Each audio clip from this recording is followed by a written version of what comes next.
सुप्रभात बाल मित्रों, आज 7 जून है और अभ्युदयवाणी की रेलगाड़ी एक बार फिर से आपको ले चलने के लिए तैयार है। आपके दोस्त और हमसफर प्रेम वर्मा के साथ आज के रोमांचक, ज्ञानवर्धक और नैतिक शिक्षा से भरपूर एक अद्भुत यात्रा में, जहां हम नए विचारों से प्रेरित होंगे, नई जानकारी हासिल करेंगे और जीवन के मूल्यों को समझेंगे। तो आइए इस सफर की शुरुआत करते हैं आज के प्रेरणादायक सुविचार से। अगर आप सोच सकते हैं कि आप इसे कर सकते हैं, तो आप इसे कर सकते हैं। If you can think you can do it, you can do it. यह सुविचार हमें सिखाता है कि सफलता का पहला कदम है अपने आप पर भरोसा करना और नकारात्मक विचारों को दूर रखना। जब हम यह मान लेते हैं कि हम कुछ कर सकते हैं, तो हमारा दिमाग और शरीर उस लक्ष्य को प्राप्त करने के लिए एकजुट होकर काम करते हैं। यह हमें प्रेरित करता है कि हम अपनी क्षमताओं पर विश्वास करें और दृढ़ संकल्प के साथ आगे बढ़ें। यदि हम किसी चीज को प्राप्त करने में विश्वास करते हैं और यदि हम इसके लिए दृढ़ संकल्प और कड़ी मेहनत करते हैं, तो हम निश्चित रूप से सफल हो सकते हैं।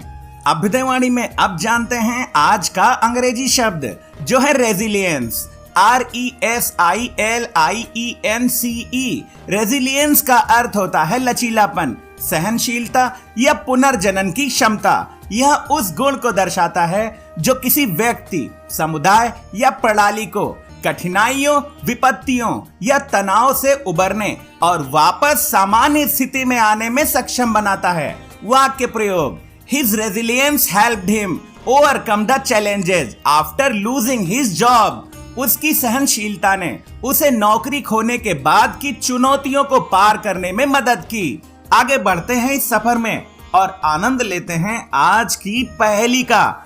8 कलाएं उसकी होती, शीतल चंचल वर्ण धवल, रातों का राजा है वो, चाहे सरद हो चाहे गर्म।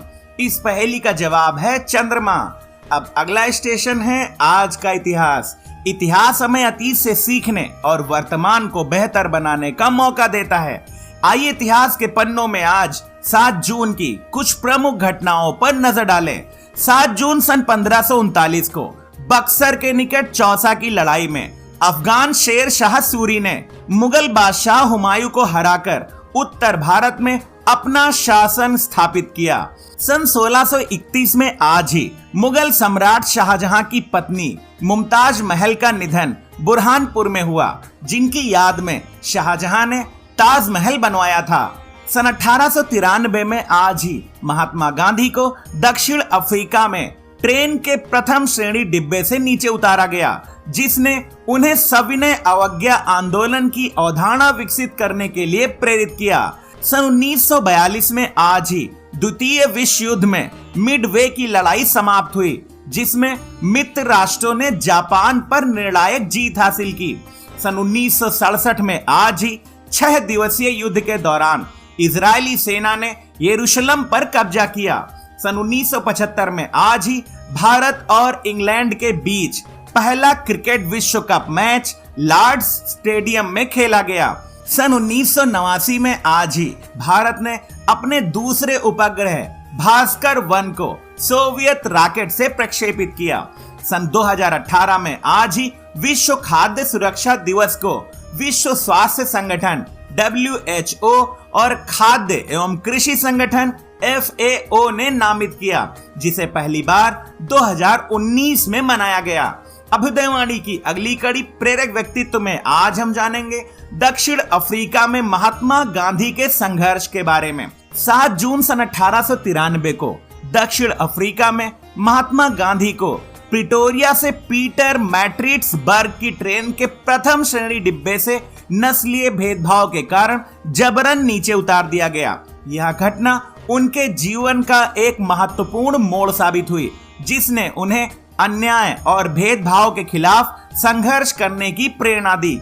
दक्षिण अफ्रीका में रहते हुए गांधी जी ने भारतीय प्रवासियों के साथ होने वाले भेदभाव, जैसे मतदान के अधिकार से वंचित करना और सामाजिक अपमान को गहराई से अनुभव किया। उन्होंने सन 1894 में नटाल इंडियन कांग्रेस की स्थापना की और सविनय अवज्ञा सत्याग्रह की अवधारणा विकसित की, जो शांतिपूर्ण विरोध का एक शक्तिशाली हथियार बना। गांधी जी ने रंग भेद नीतियों जैसे एशियाई पंजीकरण अधिनियम के खिलाफ कई आंदोलन चलाए, जिनमें 1906 में ट्रांसवाल में सत्याग्रह अभियान शामिल था। उनके नेतृत्व में भारतीय समुदाय ने जेल यात्राएं, हड़तालें और शांतिपूर्ण मार्च किए। गांधी जी का यह संघर्ष न केवल दक्षिण अफ्रीका में भारतीयों के अधिकारों की रक्षा के लिए था, बल्कि इसने भारत के स्वतंत्रता संग्राम के लिए भी एक मजबूत नींव रखी। उनका दृढ़ विश्वास और अहिंसक प्रतिरोध आज भी विश्व भर में प्रेरणा का स्रोत है। अभ्युदयवाणी के दैनिक विशेष में अब हम जानेंगे 7 जून को मनाए जाने वाले विश्व खाद्य सुरक्षा दिवस के बारे में।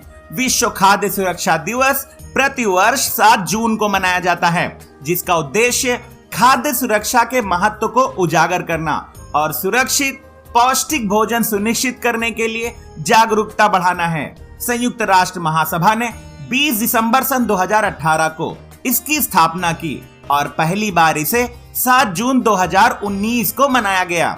विश्व स्वास्थ्य संगठन WHO और खाद्य एवं कृषि संगठन FAO इस दिन को संयुक्त रूप से आयोजित करते हैं, ताकि खाद्य जनित बीमारियों को रोकने और खाद्य मानकों को लागू करने में सरकारों, उत्पादकों और उपभोक्ताओं की भूमिका को प्रोत्साहित किया जाए।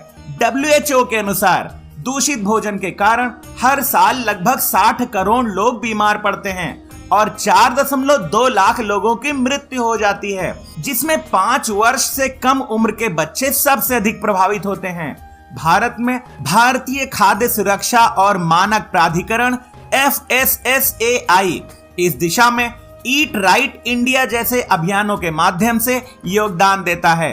विश्व खाद्य सुरक्षा दिवस हमें यह सिखाता है कि खाद्य सुरक्षा एक साझा जिम्मेदारी है, जो मानव स्वास्थ्य, कृषि और सतत विकास के लिए आवश्यक है। अभ्युदयवाणी के अंतिम पड़ाव पर अब सुनते हैं आज की प्रेरणादायक बाल कहानी, जिसका शीर्षक है अजीब हिरण। एक बार की बात है, एक हिरनी अपने 4 बच्चों के जन्म का इंतजार कर रही थी। जब उसके बच्चे जन्मे तो 3 बच्चे एक जैसे थे, भूरे, चपल और छोटी गर्दन वाले, लेकिन चौथा बच्चा अलग था। उसके बाल लंबे, सफेद और चमकदार थे और उसकी गर्दन थोड़ी सी लंबी थी। हिरनी अपने चारों बच्चों को लेकर जंगल में घूमती, लेकिन जहां भी जाती जंगल के जानवर उस अलग बच्चे को अजीब हिरन कहकर चिढ़ाते। यह देखकर हिरनी खुश हो जाती। छोटा हिरन का बच्चा, जिसे सभी चिढ़ाते, धीरे धीरे अपने आप को कमतर समझने लगा। आखिरकार वह चिढ़ से तंग आकर जंगल के दूर एक कोने में चला गया। वहां वह अकेले मुश्किलों में दिन बिताने लगा। एक दिन वह एक तालाब के किनारे उदास बैठा था, जब एक सुंदर हंसों का समूह उड़ता हुआ आया। उसने डरकर उनसे छिपने की कोशिश की।